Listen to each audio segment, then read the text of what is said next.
Durgesh Thapa brand हो उसको आफ्नो रियलिस्टिक जुन हो रियल आफ्नो चाहिँ जुन एउटा चाहिँ कुण्ठा हो त्यो उसले गीत मार्फत पढेको हे लाठी चार्ज नगर मेरो मायामा उसो त सबै व्यक्ति आफैमा ब्रान्ड हो तर पछिल्लो समय गायक दुर्गेश थापालाई चाहिँ ब्रान्ड भनिन्छ आफै पनि म ब्रान्ड हो भन्ने खालको गर्नुहुन्छ तपाईँ मान्नुहुन्छ दुर्गेश थापा ब्रान्ड हो किनभने उसले गाएको गीत दाइ त गा भनेर म गाउँदिनँ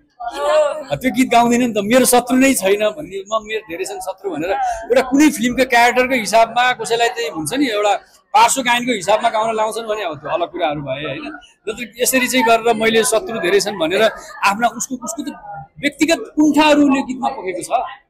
उसको आफ्नो रियलिस्टिक जुन हो रियल आफ्नो चाहिँ जुन एउटा चाहिँ कुण्ठा हो त्यो उसले गीत मार्फत पोखेको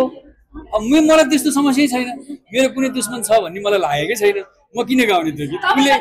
तपाईलाई त माया पाउन आन्दोलन गरिन्छ हैन त हो म त्यस्ता गीतहरू छिया छिया भइसक्यो यो छाती अत्याचार नगर म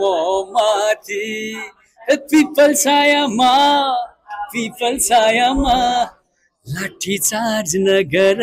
मेरो मायामा